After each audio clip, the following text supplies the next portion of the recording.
Hello, everybody. Welcome to this week's edition of Inside the Trojans Huddle. We have our full complement back almost, at least our recent complement back, with McKinney coming back from Scotland. We'll see whether he developed an accent while he was there. All kinds of stuff to talk about. We're getting closer and closer to the start of the season, and surprisingly, we even have new recruiting news, which I didn't anticipate. So, I'm not going to introduce everybody. You probably already know who they are at this point. We're just going to jump right in. Let's talk about this past recruiting weekend, which I didn't know was going to be a recruiting weekend until about Thursday. But USC brought in some guys, and there's even some news. So let's start there. Eric, tell us what we need to know about what happened in recruiting this past weekend. Big commitment. And it's a 2026 kid, first of all, which at this point may as well be kindergartners. I mean, it used to be like if you could get a guy a class out and now you're building your class around him and it's a great start. I think USC fans certainly are in the boat now where it's we'll see when he gets here. I think a lot of fans are like that now, but it's a positive statement. So they go into, well, they bring a kid out from Georgia, Xavier Griffin. He's a top 30 overall prospect, a top two linebacker, probably an edge guy, ends up at defensive end. Potentially, he's a guy that Sean Nua, Eric Henderson did a lot of work with. And it's a little bit different than some of those the two big 2025 Georgia defensive line commits. Uh, this is a guy who came in knowing what USC was, had a real kind of love for the school and coaches and all of that. The other guys, they got really excited on an official visit, got to meet Aaron Donald, got all caught up in everything, committed, got back home, and everyone affiliated with Georgia was saying they're going to end up at Georgia. I think Xavier Griffin is a little bit different. You hope he's a little bit different in terms of that, but he's a good player, and it gives you a little bit of a boost in terms of can USC still recruit? Should they be going to Georgia? Can these guys are they interested at all? He talked about he really loves the staff. He loves the scheme that they're building. He loves all of that sort of stuff. Is he going to get a push from Georgia and Florida State and Florida and Alabama and all those schools? Yes. Is it going to be a struggle to hold on to him? Yes. But yeah, it's a nice statement for USC to make here, right? Sort of on the eve of fall camp starting. It's a nice boost for recruiting to get that commitment. We also have some predictions rolling in for somebody else. Look, if you don't know what's going to happen with an actual verbal commitment, and these days you don't, really don't know what to do with something that's not a verbal commitment, but there's chatter around. But let's at least talk about this other guy who there's some chatter around because he's making news. Also a Southern kid. What do we know about this other guy? So yeah, 2025 linebacker, Jaden Perlot, Georgia commit. The only thing at this point seems to be he's not going to end up at Georgia. Tennessee making a big push, Florida State making a big push, USC gets him on campus. It was originally thought it would be an official, ends up being an unofficial. He's talking about coming back for an official during the season. Again, another guy who's been to USC. There was a lot of chatter early in his recruitment about USC. It's not coming out of nowhere that all of a sudden he's on campus and talking to USC. Super talented player. Top, I think he's looking 203 in the On3 industry rankings. He's higher than that in a couple other a couple other rankings. Good player, 6'3", 200 pounds, athletic, can run, can play all three downs at linebacker. He'd be a nice addition when you missed on a couple big time guys from California, from Texas. You need to keep building that linebacker class. He'd be a nice addition if he ends up in USC's class. Neither one of these guys are big guys. I mean, they're not small human beings, but these are not going to be 320-pound interior guys. They look to me a lot like the Elijah Newbies and the Batai Tago Oi and some of these other guys, and basically the entire defensive backfield, right? They're athletic, they're long, they are USC seems to be stacking up as many of these 6'3", 6'2", 6'4" lanky athletes as they can. I think both of these guys fit in that category, although in fairness, the highlights I've been watching are sophomore year highlights. So I mean, they're probably going to grow out of that. But I can't tell whether or not Griffin's clearly going to be an edge, but not a huge edge. I mean, maybe he's a guy who grows into a 250, 255 pound sort of guy. He's not going to be, I don't think, Anthony Lucas. The other kid, if he shows up at USC, I don't know whether he's an edge or a linebacker at this point. It's hard to tell because I don't know how much he's going to grow. Clearly an athlete, though. I mean, both of them are. They move very, very well. Mark, any thoughts on those two kids or anything else on this latest recruiting weekend? You kind of touched on it. Perfect segue. I believe they're actually looking at Perlow as a Perlot, excuse me, as an edge. They like his frame. They think he can add that weight. So whether, I know he's listed as a linebacker right now. I believe Scott told me or mentioned to me that they're actually looking at him to play that edge position. Another thing that he mentioned, when Juju Lewis committed to USC last August, apparently he really liked that. He tagged the tweet, and he actually also tagged USC's then linebacker coach Brian Odom. And when he was asked about, do you like Juju Lewis committing to USC? He's like, yeah, I'm all about that. And I think he even went on to mention that his favorite player growing up was Troy Polamalu. So I think that bodes well that he likes what he sees at USC, including in their past.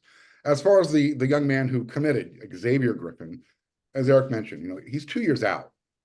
He said he can be in kindergarten. That's like dog years in recruiting when it comes to recruiting. So we'll find out, if he sticks. His mom is definitely on board. You kind of get that Cameron Fountain mom vibe. She's like really ecstatic. If you want to go check out her tweet on X. But yeah, when you're pulling guys, when you continue to go back to places that, Alabama usually runs, Georgia, and you're able to get those guys looking at you, that's a good sign. So I like the fact that USC's coaching staff isn't being detoured by, an Isaiah Gibson, or excuse me, and a Justice Terry committing, decommitting. They're saying, all right, we'll just keep going back. And it's working, because apparently Isaiah Gibson still has USC in his final 3. So I think, we're looking ahead to 2026. We're looking at guys who are excited about coming to USC in 25. But what Eric said at the very beginning, it's wait and see. Let's see what happens, because commitments today, that word it's gaining less and less validity, I guess is the word I want to use, as we go forward. NIL, transfer portal, it just kills the word commitment. Yeah, all that sounds right to me. And I know USC fans, because of these high-level decommits, then you get a verbal commitment from a kid in Georgia, and a lot of USC fans are almost disappointed in the verbal, right? They're upset because, it's not going to stick. Guys, it's a good thing when elite players from the South like USC enough that they verbally commit to USC. That's true even if later on you're going to be disappointed and your feelings are going to be hurt because they go somewhere else. This is good publicity. You want the elite players in the South to be visiting USC, to be talking about how great it is, to be committing, even if we're not sure it's going to stick. That's what you want.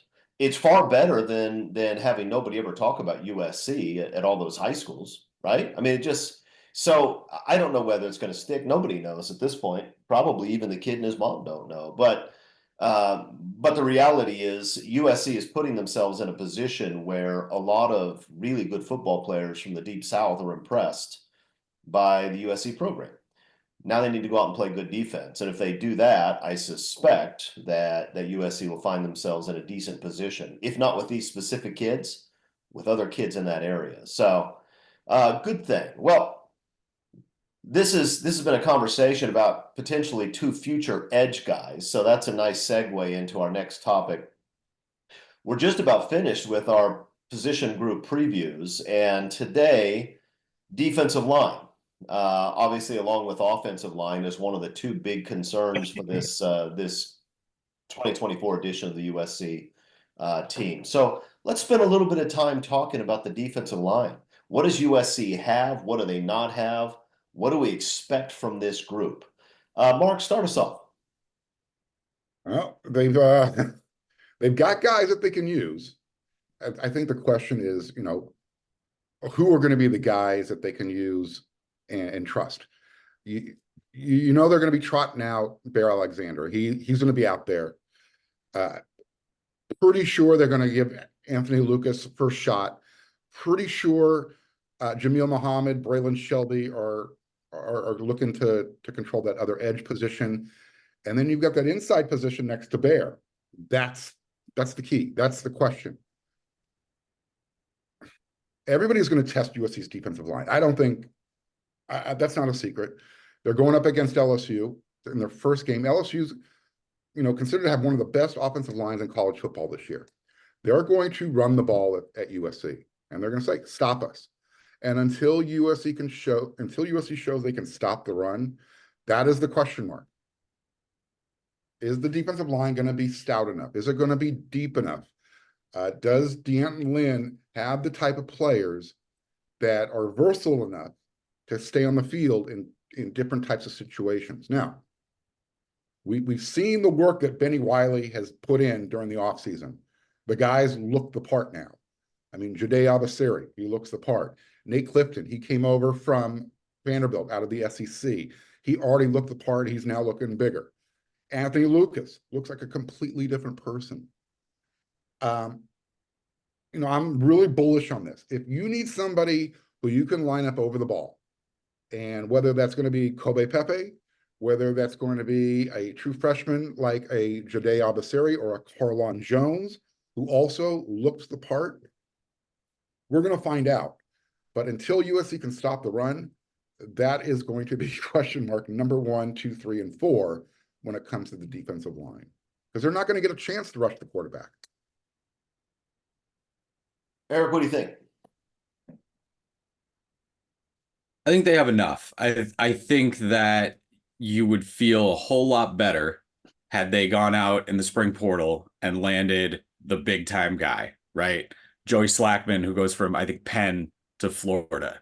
Same as Braden Fiske last year, who goes from, I think, Central Michigan, Western Michigan, one of the Michigan directional schools, to Florida State, right? Those were the guys at that defensive tackle position. And USC showed interest to whatever degree, and then they ended up going somewhere else. Though that may be great decisions for those two guys, but USC, it felt like you needed a guy like that. You didn't get it. USC is going to go into the season just at those two central positions. Bear Alexander, Mark mentioned Nate Clifton, Isaiah Hughes comes back, and Gavin Meyer is the guy who comes over from Wyoming. You've got 4 guys for those 2 spots. If they're healthy, that's enough. That's enough. You don't need to go. Look, you'd love to have 3, 4 deep at all those.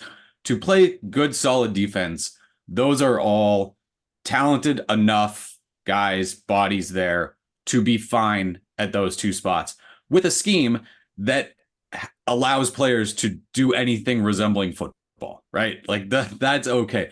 The edge positions, there's questions, but the potential there is phenomenal. I mean, the potential at the 2 edge spots, you mentioned Anthony Lucas, Devin Tompkins deserves, like, hey, maybe this is the year for him. Cameron Fountain, as a true freshman, has shown flashes where, are you going to get a full season's worth of production?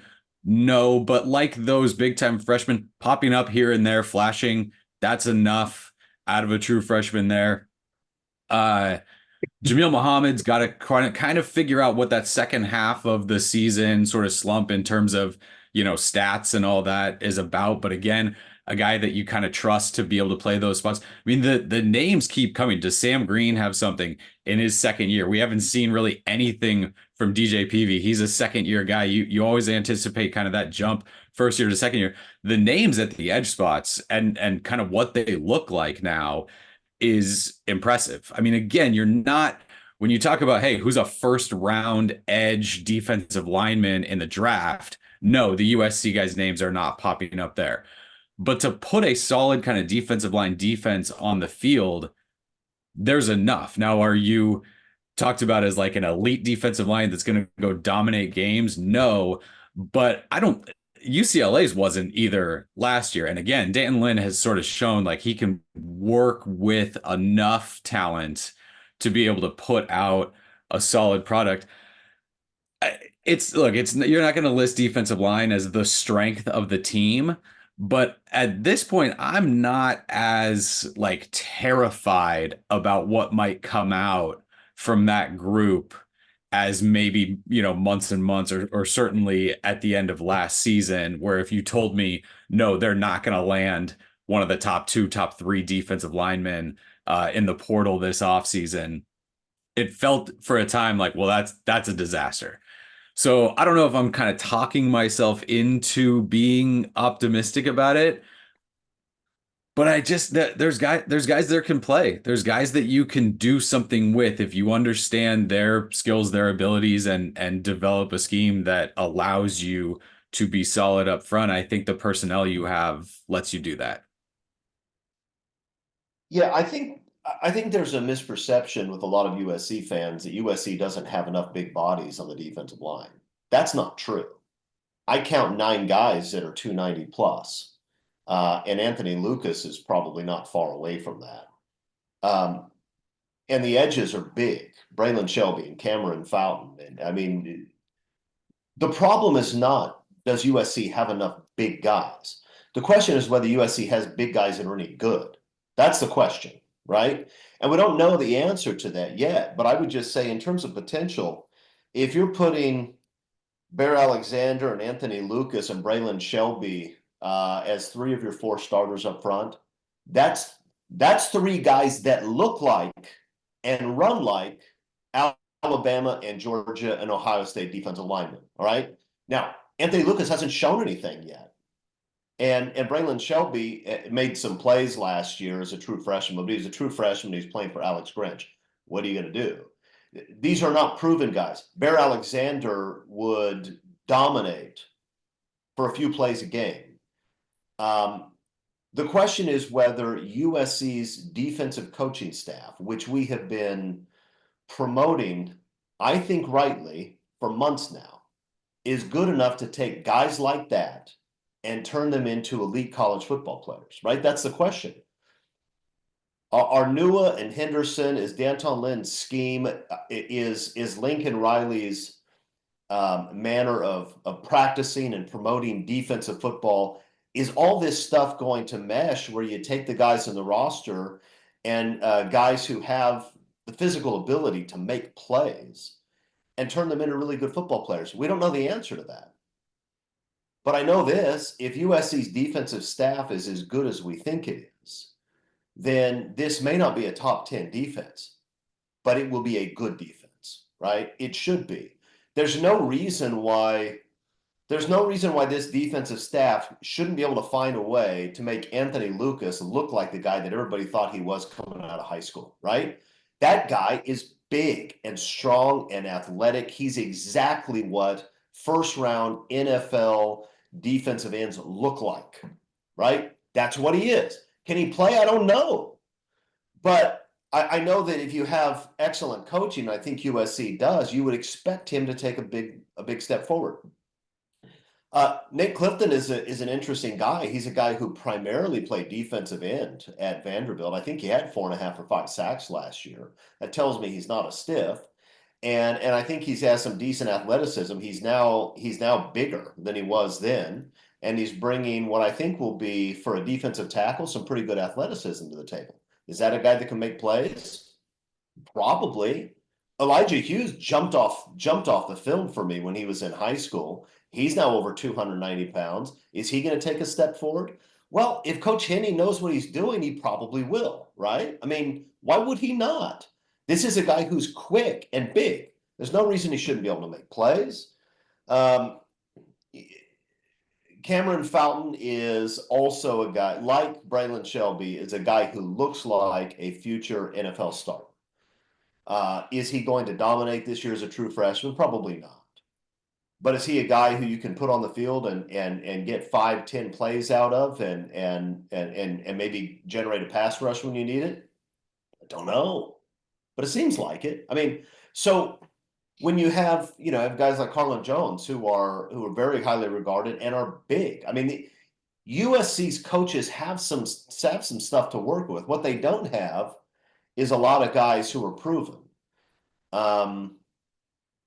So it's time for the coaches to do their jobs, right? It's time for Coach Henney, who considers himself to be the top developer of defensive lineman in football, to do that.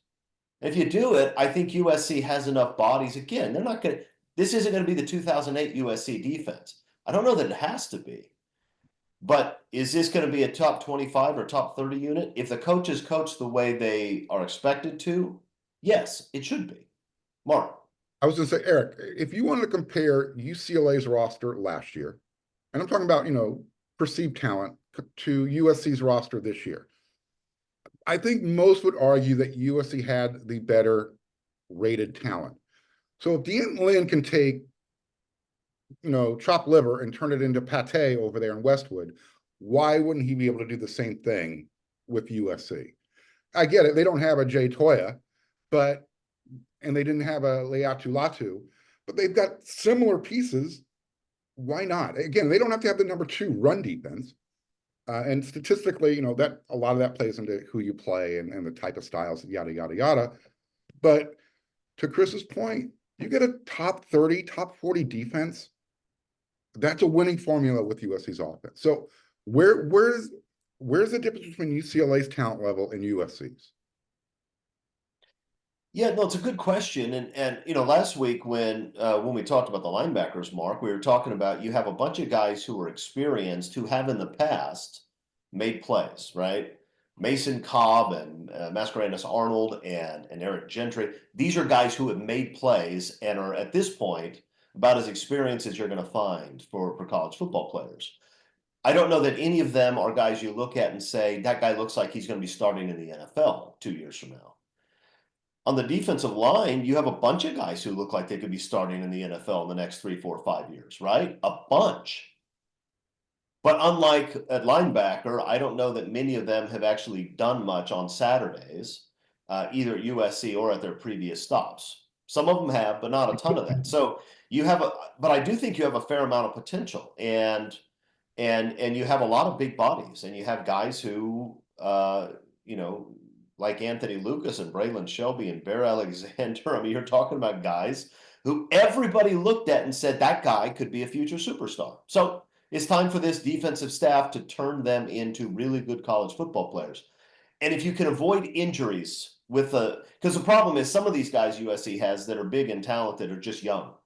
And you don't want to rely on young guys any more than you have to. But if the names we've been talking about, if they stay healthy and the defensive staff does their job, there's no reason that these guys shouldn't be at least competent, maybe more than that up front, right? I mean, you should be able to make plays, including against good teams.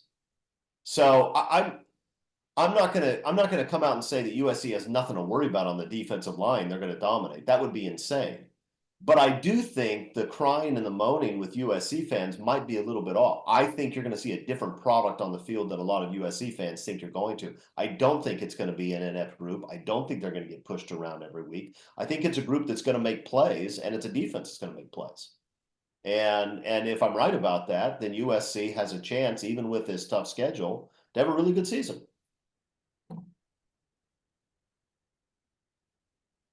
Okay. Well, part of having a really good season is beating a lot of really good teams. So we started last week talking about we had 5 weeks before the season. Last week we had 6, so we were going to look at the top 6 games on the schedule. We talked a little bit about LSU last week. And this isn't so much about making predictions. It's talking about what we're excited to see.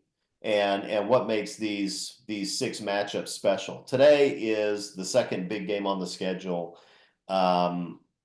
at Michigan at the Big House, which it's hard to get much bigger than that. So Eric, when it comes to USC at Michigan in the first Big Ten conference game in USC history, is there anything at all there to be excited about? I mean, it sounds so dull when I say it out loud. Yeah, these are the games that the playoff destroyed, right? We don't get these games anymore, and college football is not fun anymore. This is kind of why you did it, right? I mean, these are the big, gigantic games that are super fun, and one of those things where you almost kind of want to experience the atmosphere without having a rooting interest in it, just to take it in, but being there and kind of seeing all of that is going to be fun. I mean, USC hasn't played at Michigan in what, like a million years, right? I mean, so something like that. Like, they play in the Rose Bowls, but seeing them in each other's stadiums is going to be fascinating. I think, Michigan, everything that sort of that stadium has, the fans have, all of that is going to be, I think it's going to be phenomenal. And it might, right? USC, they got to get through LSU to be undefeated for that game. Michigan's got to get through Texas to be undefeated. Like, it might not, like, it might be teams that have not gotten off to great starts for their season. But yeah, I mean, right? You had, when you joined the Big Ten, you had a list of maybe 2 or 3 games where it was like, this is the one. Ohio State coming in, Michigan coming in, but going to Michigan, I think was probably the road game that USC fans were most excited about when they did that. And so getting it right off the top, I mean, it tells you what the Big Ten feels about it too, right? Yep, here you go. First one out of the gate. This is what we're going to lead with for USC Michigan. It's going to be fun, just the atmosphere. I mean, on the field, right, Michigan's going to challenge them. They got 2 really good interior defensive linemen. They've got probably the best cornerback in all of college football. Those are 2 spots where you're going in maybe with questions. Is Miller Moss the guy from the bowl game, or is there going to be film on him, and cornerbacks are going to be able to read and react a little bit better? Can USC withstand that push that's going to come up front for them offensively? And then Michigan's sort of, again, the whole coaching change, all of that. Offensively, I feel like the Harbaugh DNA is in there enough where you're going to have to go stop the run. I mean, they're going to bring some running backs, some offensive linemen, and it's going to be a tough one for USC. For Michigan too, I think USC is going to go in fired up. It'll be, again, I keep saying it'll be fun. Should be a really entertaining one. Yeah. Mark, what do you think? Are you going to watch this one? I might, open my eyes for that one. Wake up in the morning, see what's going on. Yeah, no, look, USC versus the reigning national champion. Is that a cool storyline? USC 2-0 coming into Ann Arbor. Is that a cool storyline? Look, we can write the script all day long. USC is going to get tested by LSU. They're going to come home. They're going to play Utah State. They're going to get a bye. They're going to spend that week preparing for the Wolverines, going to Ann Arbor, playing in the Big House in front of 100,000 plus people. We know Michigan's defense is going to bring it. You've got Mason Graham, you've got Kenneth Grant. Eric talked about Will Johnson. They're bringing enough back, even though they're only bringing back 6 starters. They got other guys who played a lot last year on defense. They're going to be just fine on that side of the ball. Who's their quarterback? So yeah, we know Michigan wants to run the ball. That's that Jim Harbaugh DNA that Eric was talking about. The strength of USC's defense is their secondary. So if Michigan can't throw the ball against Texas, or they struggle throwing the ball against Texas, USC's got something to work with now. I don't know if you go back to the Alex Grinch scheme, but let's just put our cornerbacks on an island. They can handle business by themselves, and you stuff 8 in the box. You make Michigan throw the ball. Right now, they don't have a quarterback. I've been kind of keeping an eye on what's going on over there. They're trying to figure it out. It's not, The backup last year, I believe his name was Alex Orji. He was more of a runner. They're kind of looking at him to use in a different type of packages. So you might have just a regular drop back type of pocket passer. Jared Denigal is one they're looking at. He's a big kid, big arm. That might play to USC's advantage. So again, looking forward to this game. Cannot wait. And I've been to every Pac-12 stadium. I've been to Columbus. I now get to start my bucket list journey through the big conference. And best place to start? Why not the Big House? Looking forward to it. Yeah. I mean, there are certain games where if a casual sports fan is sitting in a sports bar and there are a bunch of television showing different games, there are certain games where it's just going to draw everybody's eyeballs to the television. Yeah. Those two helmets, those two fight songs, you're talking about two of the top 6 programs of all time. Every list of the top programs in college football history has USC and Michigan in the top 6. You add to that the history these programs have had, not a regular season matchups, there have been very few of those, but just gigantic Rose Bowl clashes. The Schembechler against McKay, Schembechler against Larry Smith when USC brings Rodney Peete in '88 and Michigan beats them, and the next year Todd Marinovich and especially Ricky Irvins beat Michigan, and you have the Pete's first national title against Michigan. There's so much history, there's so much tradition, so much mutual respect between these two programs, and it will look beautiful on television. Let's not forget about that. This is the sort of game that separates college football from every other spectator sport, in my view. I mean, maybe Lakers Celtics can rival this. When those two teams get on the court and they're good, it's hard not to pay attention. Maybe Dodgers Yankees, but there are very few like this. And so I don't know what's going to happen in the game. I want to see what Michigan looks like against Texas. I want to see what USC looks like against LSU. You could have two teams that are battling for a top 3 ranking in this game. You could have two teams that are fighting for their lives because they've already lost one game and they can't take 2 losses in their first 3. I mean, either way, there will be drama. But putting all that aside, there are certain games where even if I'm not a fan of the team, I'm gonna watch. If you put Alabama's helmets and Notre Dame's helmets on the field, I am going to watch that game, and so is everybody else.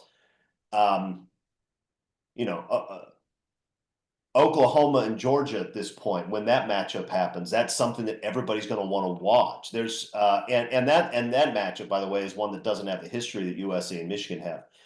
This is one of those must-see games, and it will be a very big deal for the college football world for all the reasons we've talked about. Defending national champ, first time USC is playing in the Big Ten, and just to have these two schools playing each other is always a big deal. I couldn't be more excited about it. And here's the thing. Everybody wants to talk about how difficult USC's schedule is and what we need to do to fix that. And we'll talk about that in a few minutes. But guys, in our first 3 games, we get USC LSU and USC Michigan. And while it may be true that a lot of these SEC teams schedule their way into a chance at big bowls, playoffs, whatever, I don't want to watch 4 directional schools to start off the season. I do not. And I understand the arguments why USC shouldn't be doing this, but USC LSU and USC Michigan in September, are you kidding me? That's amazing. That is amazing. I can't wait. I get goosebumps just thinking about what this game is going to look like and feel like. It's fantastic. Prediction you'll get in many weeks. But that's all right. So that's a good segue into our next topic. I actually wrote about this on WeAreSC. Any of you have WeAreSC memberships, maybe you saw the article. It's tough at this time of the season to get me excited enough to write an article on anything. It's just hard, and I've got another job. But I couldn't help it because once Lincoln Riley started hinting that maybe USC shouldn't play Notre Dame anymore, and then Colin Cowherd came out the other day and also suggested USC shouldn't be playing Notre Dame anymore. And dismiss Cowherd all you want. Cowherd actually has connections at USC. He knows USC football and cares about it. When he's saying things, it's usually because there's something going on that he's aware of. So let's start with this. Was Lincoln Riley's comment at the media day about maybe it'd be nice if you could play these games, but maybe it doesn't make sense? That's a paraphrase. He didn't say, he'd use those words. Is this a trial balloon? Is USC testing what sort of reaction they're going to get for their fan base? Is this something that they're really considering ending? And should this be something they're considering ending? Eric, start us off. I don't know the answer to the first few of those. They shouldn't. No, you play Notre Dame every year. I honestly, right, the we've never played an FCS school thing. That's fine. I like that. If you had me trade, right, if I had to pick one, I'd play Notre Dame in an FCS school every year. That's fine. Instead of playing Fresno State, Utah State, Central Michigan or whatever, and saying, well, we've never played an FCS school. No. And you're right, and you'll go into it, but the explanation is fine. If your idea is we're going to not play Notre Dame to give us an easier schedule so we can win national championships, you're going to have to beat what, 4 teams as good or better than like the really good Notre Dame teams in order to win a national championship. One more there is good for you. It's good for you to get to that point where you are as a program. And it's good for the fans. I mean, it's like you said, right? Washington's year last year, abject failure of a season. No, those Washington fans are going to love that year. I mean, it's not, did you win a national championship? No. Well, that year was garbage and didn't mean anything, right? Like there are tons of USC, UCLA games, USC, Notre Dame games where neither one of them got to the national championship, let alone won a national championship, that everybody remembers. I mean, that's sort of what this is. And I don't think that you can lose it just by, buying BYE your way into the playoff by playing nothing games and just sort of tallying up wins. And so that would be such a rough sell. Because again, the first year where you don't play Notre Dame and you don't win the national championship, which is incredibly likely, right? 99.9% of teams don't win the national championship. Then what? Then why'd you do it? So no, that's kind of I'm with you. Like you've kind of clearly stated your thoughts about that. I just don't see a need to drop that one. Again, do you need to play LSU and Notre Dame and you had Ole Miss on the schedule, right? Do you need to play all of those? No. But one, yeah. Mark, are you pro dropping Notre Dame? I'm at the point where I don't even want to talk about the subject. The fact that those words came out of his mouth really, really irritated me. Look, I know it was veiled with he was taking a shot at Alabama and the SEC about how they schedule for championships. They don't schedule for their fans. And yeah, he has a point there. But my God, can we keep college football? Can we leave a little bit of tradition alone? You know where I stand on this. I'm not going to belabor the issue. I do not like the path of least resistance. I heard some lieutenant general who's in charge of the college football playoff committee this year talk about how strength of schedule is supposed to be a big component, and they're going to be very transparent about it and look into it when they're making their selections this year. If that's the case, let's make their job easy. Let's not put any teams in there that are playing FCS teams.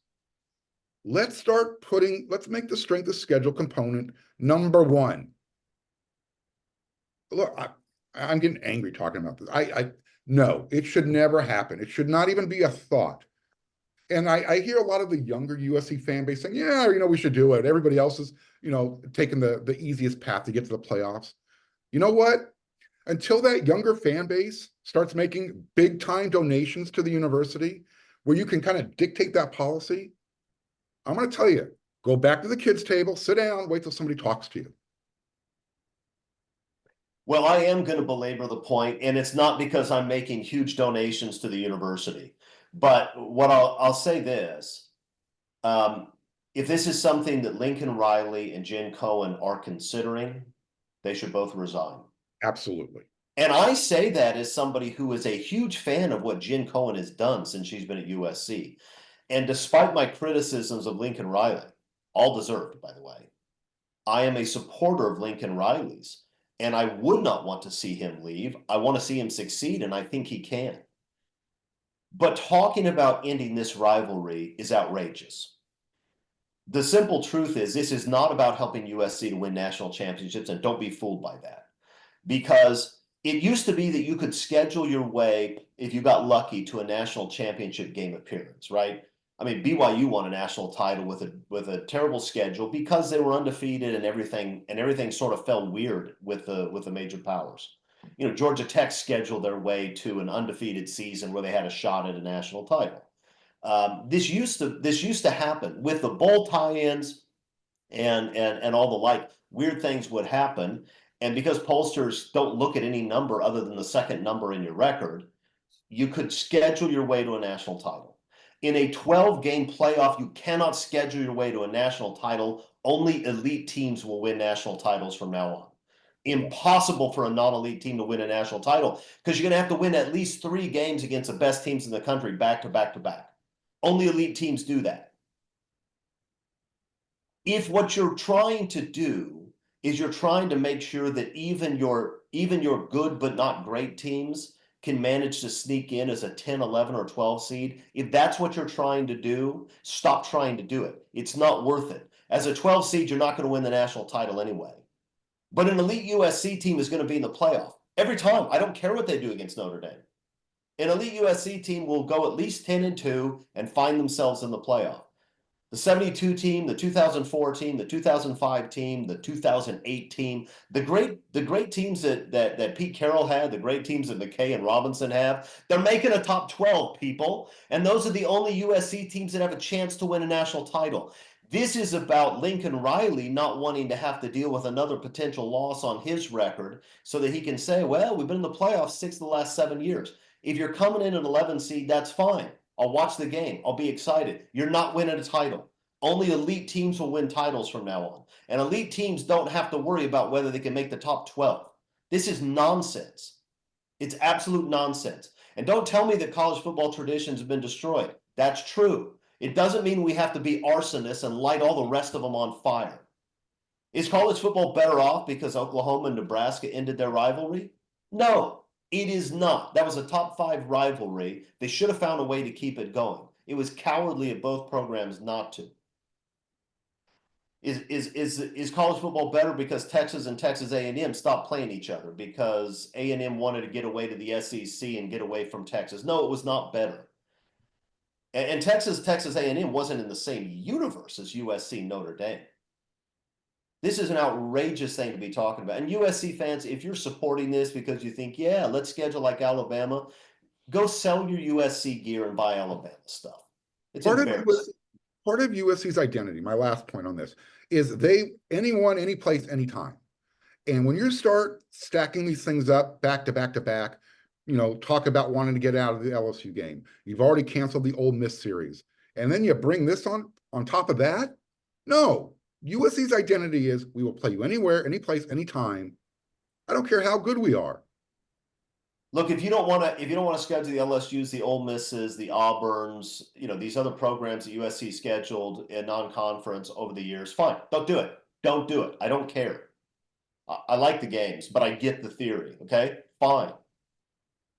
Do not take a blowtorch to one of college football's greatest traditions and one of the most important traditions for USC football, so that you can try to a couple of years where you have an okay team sneak in as a 12 seed. Don't do it. That's absurd.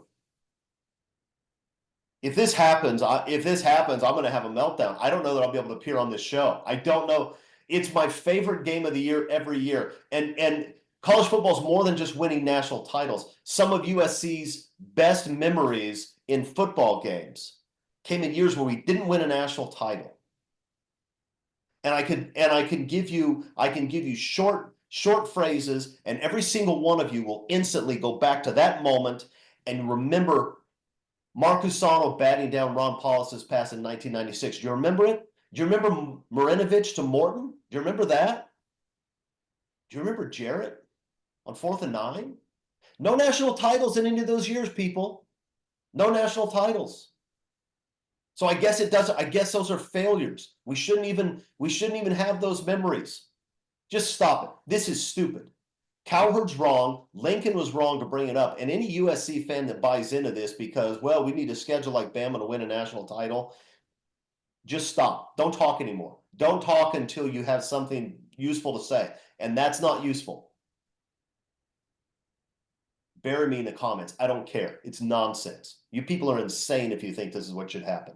I'm furious about it. It hasn't even happened. I don't even know if it's gonna happen. If it does happen, meet me on the USC campus. Pitchforks and torches.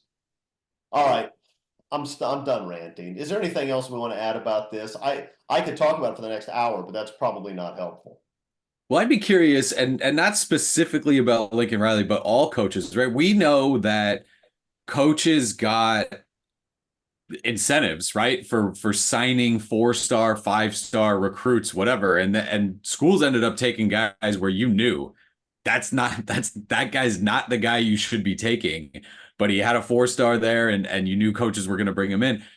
You're curious about, right? There's going to be playoff appearance bonuses for all the, there's 8-win, 9-win, 10-win, all of that stuff, bonuses in all of these contracts. There's going to be, they're going to start trying to figure out sort of any way, how do we add 1 win? How do we do this? And yeah, there may be sort of a race to the bottom just to get into the playoff. But you're right. I mean, the first time a 5 seed wins the playoff, I mean, that's how many 8 seeds have won, the NBA championship.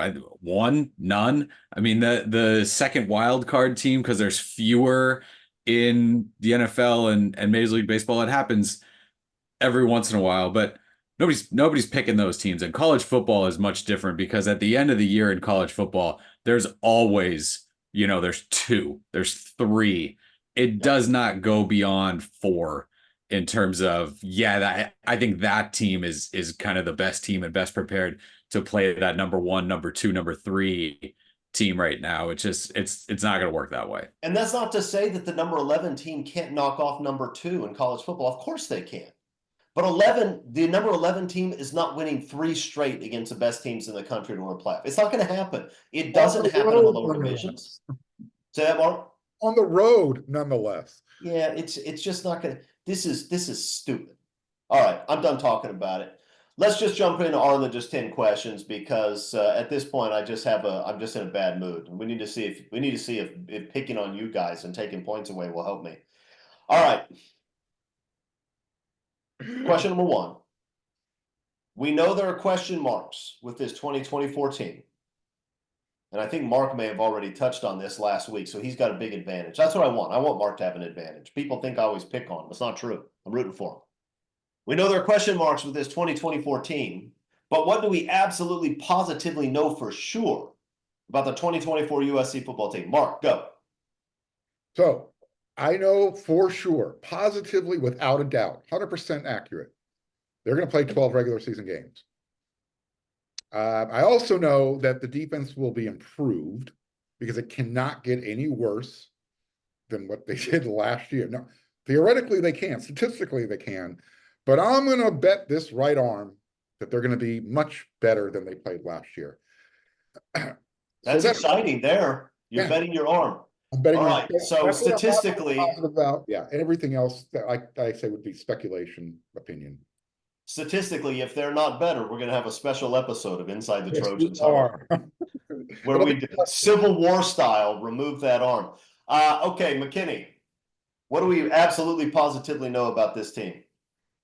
Yeah, I mean that the defense will play better. That's really all I'm taking. So they're not going to go undefeated and they're not going to go without a win too, right? So it's somewhere between a 12-0 regular season and an 0-12 regular season. Again, you're talking about what I know, and that's how much I think there is unknown about this team because you don't have a lot of guys outside of maybe Jonah Monheim, and offensive linemen don't put up, stats in the traditional way that you're used to looking at stats. There's just not a guy that comes back and it's like, boy, look at what he did last year. You can really rely on him to do that again. Do you think the sophomore wide receivers are going to be phenomenal? Yes, right? You think that. I couldn't tell you which one, right? It's a little bit like going into last year. Who's going to be the leading receiver last year? I think Taj Washington got maybe a couple mentions, but there were a bunch of guys you could go to. Same way this year. I do know saying that I know Woody Marks is going to be better than what he's being talked about right now. Marshawn Lloyd got a ton of attention. Marshawn Lloyd was a very good recruit and a good player, and he played really well in his 1 year at USC. I don't think Woody Marks is a drop, and he's sort of okay. There's a running back, maybe he's okay. I think he is a very very good player and a very very good fit. I think he's going to have, I know, right? That's what the question is. I know he's going to have a big year offensively for USC. Yeah, and he's a fantastic pass catcher, which means that USC is going to be able to do some stuff with that running back position. That's pretty exciting. Mark gets the point because Mark put his arm at risk, and now every week, if USC's defense plays badly, I'll be disappointed, but there will be a silver lining. All right, 1 point for Mark. Number 2. Give me the college football program that consistently does more with less. The team that pretty consistently punches above its weight. McKinney, go. It's Utah. I It's mean, pretty they good. just, right, they landed a commitment from, I think, a modern day lineman. Guess if he's going to be good. Yeah, right? I mean, any defensive lineman that ends up going to Utah over the last 8 years turns out to be a pretty good player. Maybe one or two other schools wanted him out of high school. I mean, you look at their recruiting class, there's never anyone that recruiting fans would go, oh man, we really missed on that guy. We really wanted that guy. And then every year they're the toughest game on everybody's schedule when they get to them. Solid answer. Mark, what do you got? Yeah, I'm going to go with Utah's second cousin, Boise State. They got a BCS win. And look, when you play in the state of Idaho and you have to market yourself on a blue turf, you're doing a lot more with a lot less. And again, they got that BCS win against Oklahoma. So that's always going to be put a feather in my cap. Yeah, also a solid answer. K-State's another one you could throw out there, right? I mean, I don't know if you guys went to Manhattan in 2001, but there is nothing there. There is nothing there. And there was, that's a program that for 100 years never did anything. And there's no recruiting grounds and no tradition, nothing. The fact that they are as consistently solid as they are is pretty impressive. And of course, with Bill Snyder, they were more than that. But yeah, good answers. Eric's going to get it with Utah. I think these days that's right. Utah's a program that does not recruit elite players, but consistently puts out teams that are extraordinarily dangerous for just about everybody because of development and coaching. All right, number 3. I can't remember if we talked about this last week or Mark or not, but the truth is almost nobody saw last week's show, so we'll talk about it again even if we did. All right, if you had a time machine that could take you to any sports-related event in the last 100 years, where would you go? Was it me? Yeah, it's you. It's me. November 30th, 1974, and I don't need to explain the date. You do not. And if I You do do, not. if I have to, turn in your USC fan card to Chris Arledge right now. If he does have to explain it, you're probably one of those people who thinks that we should get rid of the Notre Dame series. McKinney, where are you going? Yeah, I was thinking that I spend enough time with Mark now, so I'm gonna pick something else to not have to go back and spend that day with him there. I thought about going back and seeing if Babe Ruth called his shot or not. Like I could actually put eyes on that and see what he did. I'm gonna say the Miracle on Ice as my go back and be there for that one. Yeah, that's a pretty great one. All right, I like both those answers. And I mentioned last week when Mark and I were talking about this, the first All E Frazier, Madison Square Garden, that would have been something to behold. I'm still sad that I wasn't in Dodger Stadium in '88 for Gibson's blast. That would have been something special too. Okay. All good answers, but because Mark got me fired up about the USC Notre Dame series yet again, he gets a point. 2-1. All right, next. Elton John or Billy Joel? Go, Eric. So I thought this would be easy. My immediate instinct was Billy Joel, and then I started thinking about it, and Elton John crept up. I'm gonna end up going with Billy Joel, but it's closer than I originally had thought looking at the question. Well, you have to give your reason why you tipped toward Billy Joel. Because we're gonna have the same answer here. I mean, ultimately it's Piano Man. Okay. Okay. Piano Man beats Rocket Man. Is that what you're telling us? Yeah. I'm with you, Eric. I thought this was going to be a really easy choice for me, and then I did a little, deep dive. Like, whoa, these guys. First of all, Elton John has made a lot of money, more than Billy Joel. And then I found out these guys actually toured together, so they respect each other as well. But the reason why I'm going with Billy Joel, one, because I've seen him in concert a few times. The thing that put him over the top is I saw some of the people he's been able to date in his life. He's pulled some great talent. And for a guy that looks like Billy Joel, that's amazing. Well, I mean, being a rock star helps with that, I'm told. I wouldn't know from personal experience. Okay. Everybody gets a point. You gave the same answer. It's 3-2. All right. Mark, give me the name of a classic film that everybody should see. Do you ever see Flight of the Condor? Robert Redford, Faye Dunaway? I have not. Dude, put it on your must-see list because it's all about the CIA, spy espionage, ties to the Middle East, oil, military industrial complex. Literally, nothing has changed in the 40+ years since that movie came out. Flight of the Condor. Flight of the Condor. Flight of the Condor, he says. Eric, what do you got?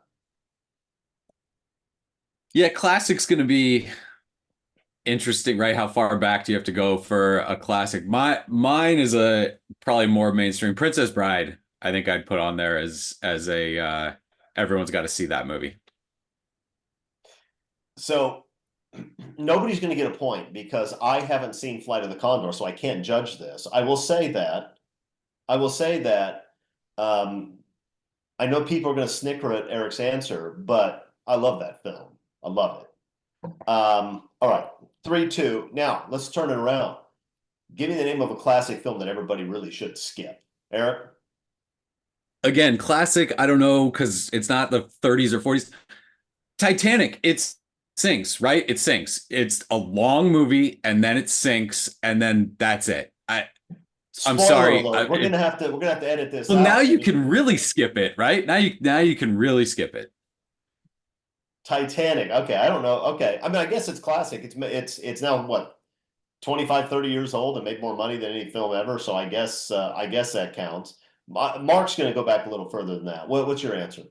Birth of a Nation. Okay, fair. By far the worst, most racist movie ever made in this country, avoid it at all costs. I don't know Okay, what Peter Mill was thinking. so Eric says skip Titanic, and Mark says skip the best example of racist propaganda that's been made in the last 100 years. Mark shouldn't get a point for that. It's 4-2. Okay, now give me the best play call you've ever seen, Mark. I'm going back to second cousin Boise State. That hook and ladder versus Ohio versus Oklahoma in the Fiesta Bowl. The hook and ladder and the Statue of Liberty, both back to back. Amazing. Amazing. Amazing. Both great play calls. What do you got, Eric? So I thought about going trick plays. The best play call has been run hundreds and hundreds of times by USC and other teams. The best play call is 23 blast or a power run to a Heisman Trophy winning running back behind an offensive line filled with a bunch of first round picks. Okay, you surprised me with your answer, but you surprised me in a way that, of course, I would naturally love because power football, I'm a big fan of, and if I give the point to Mark, the game's getting away from him. So it's what if I say 4th and 9 was the best play call ever? Yeah, well, if you said that, okay, well, you both get a point. Now it's 5-3. All right. You have to play football, one of the traditional blue blood programs. You cannot choose USC. Where are you going, Eric? Well, I don't want to pick Oregon because I don't want to choose what you would lose pick, the game. obviously. Yeah. You'd lose the game. Michigan. And we talked all about them kind of earlier, but that's a pretty easy one for me. Okay, Mark? I'm going to use the rules to my advantage right now. I found a loophole. I can do more than one. I'm going to go to Alabama for a year. I'm then going to get my transfer portal free one out of the way. I'm going to go transfer to Oklahoma, do that for a couple of years. Now I'm at 2 blue blood programs. And then I'm going to finish off as a grad transfer and go win a national championship at Ohio State. All those are blue blood programs. And I did not break the rules or your rule. Well, the rule, I mean, look, I think you did. I don't want to be the teacher's pet of you didn't give us our homework. It's the question specifically says you have to play football at one of the traditional blue blood programs. I did. No, you got the point, Aaron. You got the point. You can't, there are only 6 blue bloods, and I took one of them out of the running. That means there are 5. You can't choose all of them, Mark. That defeats the whole purpose. The commits can do it. Why can't I? I mean, I can't say who's your favorite Beatle, but you can't choose John Lennon. Then you name the other 3. That's not an answer. I promise you I won't pick another Beatle, period. All right, well, you just lost another point. All right, it's 5-4. Question number 9. What was your most irrational childhood fear? Mark, what was it? Snakes. Still are today. Yeah, I don't know how rational is, but that's a fair answer. That's not irrational at all. No, it's not irrational. That's a very good fear. That's a solid one. Yeah. What's yours? So my clowns always for me when I was little. The weirdest one though, and I still have it. Like I will not step if I'm walking on the sidewalk. I will not step on anything that is not sidewalk, like manhole covers, sewer grates, like subway train things. Like that. I'm going through them. So that I think that's the irrational one. Steaks for sure. Sharks for sure. Clowns when I was little. That's the one that stuck though. I mean, look, I'm scared of snakes now. I'm not scared in that I spend a lot of time worried about whether there's going to be a snake popping up. But if there's just some random snake and you said, hey, let's go pet that, I would say no. That strikes me as a dumb thing to do. Look, I hated them as a kid. And then a few years ago, I walk into the kitchen. I'm in Arizona, walk into the kitchen, and there's a snake curled up near the dishwasher. I'm like, the doors are closed. How did you get in this house? Did he answer you? I went holy jihad on that thing. The biggest knife was in my hand, and that thing left headless. Yeah, I have myself killed a rattlesnake that was trying to get in the back door of our house, and I feel good about that. I know PETA won't like it, but I don't care. It was a rattlesnake. I'll give you neither one of you are going to get a point because none of the fears are irrational. Although McKinney's OCD thing about stepping on things probably requires some sort of therapy help. That's After why I I come saw here. Jaws when I was little, I couldn't swim in the big. I could go in my grandparents' jacuzzi, but I couldn't go in the big pool because in the big pool it felt like I might get eaten by a shark. That strikes me as somewhat irrational, but it's true that I felt that way for at least a few months. How dark was your parents' pool that you couldn't see the water? It wasn't that big, No, but they come in. if you're They in come the in from the behind you, right? They're yeah, always. and if you're in the shallow end and you look down towards the deep end, it gets bluer and darker as you go. I don't know what's down there, man. I don't know. All I right, mean, a shark probably. I got that point. It's 5-4 Culkin going to the last question. Why is Dan Lanning so defensive about Oregon's NIL? Just own the fact that you have the biggest checks to give. Why is he acting this way? Eric McKinney. I mean, that's it, right? People and college coaches especially don't like their sort of privilege shoved in their face, right? It's sons of big time coaches. I did this on my own when your first job was like a GA at one of the best schools of all time. That's it. But I'm with you. And he actually I think there was an Oregon player that commented at some point somewhere that said like we got it. We got all of it. We got all the money. And like that, yes, I mean, that's a selling point. So I don't know why he'd be defensive at this point. Pumping up your collective, your NIL program is just as good as maybe not just as good, but it's up there, right? With your strength and conditioning, with your coordinators, with your all of that stuff, like that. Yes, I mean that should be something that they should broadcast constantly. Hey, if you want to make money, we can be the place where you come here and make money. So I think that's it. I think it's because he's being told, right? He didn't build this from the ground up, scratching in the dirt and all of that stuff. And coaches like that. Coaches like when they succeed when it's on them.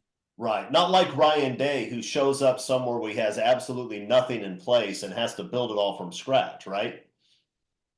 And then the numbers he keeps throwing out miraculously, they get to that number in 6 months, right? We need 13 million, now we need 20 million, and oh, they're there. They got there. Yeah. We'll focus on Lanning first, but Ryan Day, this is also a guy who's right. He's born on third base, right? I mean, Urban Meyer disappears and leaves him in elite program, and then NIL changes, and all of a sudden people start throwing a bunch of money in his lap to hand out. I mean, I'm not saying Ryan Day's not a good football coach. I am saying that any halfway decent coach inherits that situation. He's going to win a ton of games because you'd have to be incompetent not to. I mean, Clay Helton would ruin it, but it takes somebody like that to ruin that situation. All right, Mark, why is Dan Lanning acting like this? Because sometimes the truth is painful. I mean, his own mentor kind of threw a barb at him. Yeah, he did. Kirby Smart is saying, hey, you know, the only reason you have friends is because you're paying for everyone to go someplace, you're paying their bills. You're probably going to be a little sensitive about that.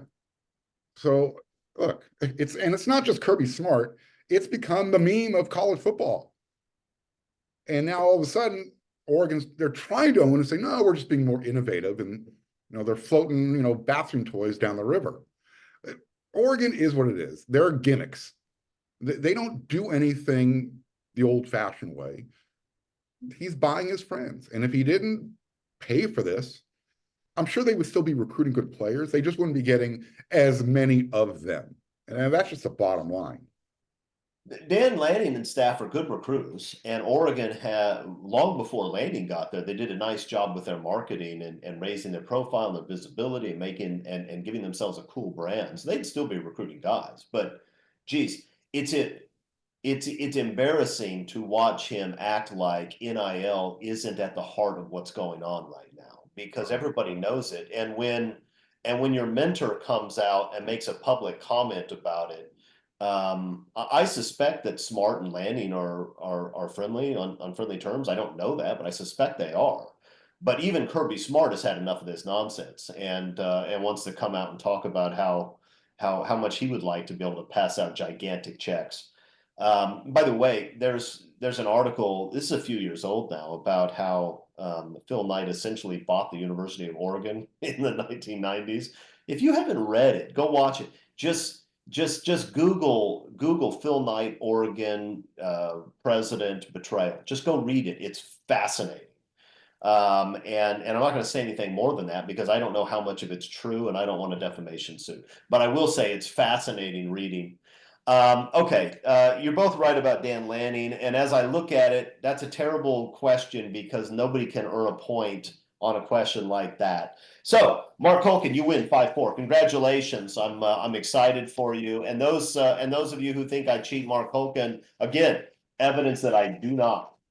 What are you going to say, Mark? You have something to add? I was going to say, I get to keep the arm for at least one more week. Well, I mean, the arm's not dependent on this particular game.